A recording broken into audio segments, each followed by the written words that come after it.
আজকের ভিডিওতে বোনদেরকে স্বামীর মন জয় করার টিপস জানাবো।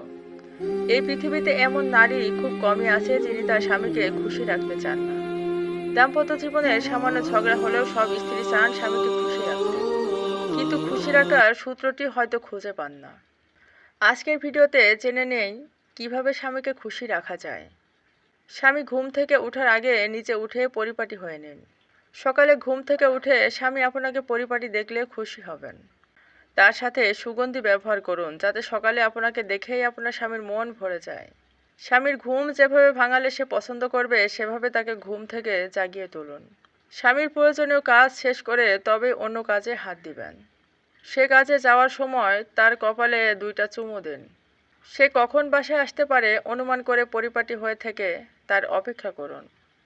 সে ডাকার সাথে সাথে দরজা খুলে দিন একটি মুচকি হাসি দিয়ে, এবং তার সাথে কথা বলার সময় সর্বদা হাসি খুশি কথা বলুন। স্বামীর সামনে কখনো গন্ধ শরীর নিয়ে যাবেন না। সবসময় একটা সুঘ্রাণ রাখুন নিজের শরীরে। পরিপূর্ণ পর্দা করুন। স্বামীকে তাহাজ্জুদ এবং ফজরের নামাজের জন্য ডেকে দিন। আল্লাহর তরফ হতে স্বামীর হৃদয়ে আপনার জন্য অফুরন্ত ভালোবাসা জন্ম নেবে। স্বামীর মনে কখনো আঘাত দিয়ে কথা বলবেন না। কখনো স্বামীকে নিজের উপর রাগ হতে দিবেন না। স্বামী আপনাকে যেভাবে চালাতে চায় আপনি সেভাবে চলুন, তবে নাফরমানির কাজ করার কথা বললে সেটি করবেন না। স্বামী কোনো কাজ করতে আদেশ করলে সাথে সাথে হাসি খুশি সহিত করে ফেলুন। স্বামীর কাছে থাকাকালীন তার অনুমতি ব্যতীত কোনো নফল ইবাদত করবেন না। স্বামীর খেদমত করা অন্যান্য নফল ইবাদতের চেয়েও উত্তম। পৃথিবীর কোনো মানুষের গীবত স্বামীর সামনে করবেন না। স্বামীর হুকুম ছাড়া স্বামীর মাল থেকে কাউকে কোনো কিছু দান করবেন না, এটা জায়েজ নেই। স্বামীর কোনো দোষের কথা পৃথিবীর কোনো মানুষকে বলবেন না। বরং স্বামীর মাথা যখন একদম ঠান্ডা থাকবে তখন স্বামীকে হাসি মুখে বিনয়ের সহিত তার ভুল ধরিয়ে ও শুধরে দেওয়ার চেষ্টা করুন। স্বামীর কোনো কাজ যদি নিজের মতের বিরুদ্ধে হয় তবুও তর্ক না করে বুঝিয়ে বলুন। স্বামী যা আনুক তা 1 টাকার হলেও এমন একটা ভাব করুন যেন সেটা আপনার খুব পছন্দ হয়েছে। এতে পুরুষেরা খুব শান্তি পায়।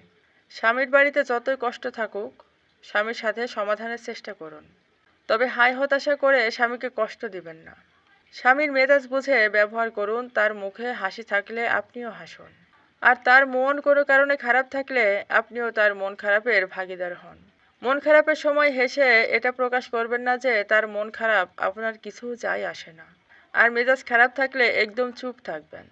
স্বামী আপনাকে যে টাকা দিবে তার 100 ভাগ হিসেব দিন। আপনার উপর তার একটা অন্যরকম বিশ্বাস সৃষ্টি হবে ইনশাল্লাহ। শ্বশুর শাশুড়ির সেবা করুন। শ্বশুর বাড়ির সকলকে ভালোবাসুন।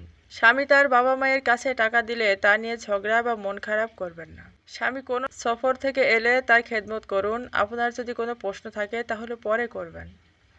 আল্লাহ তাআলা আমার সকল বোনদের আমল করার তৌফিক দান করুন। আমিন।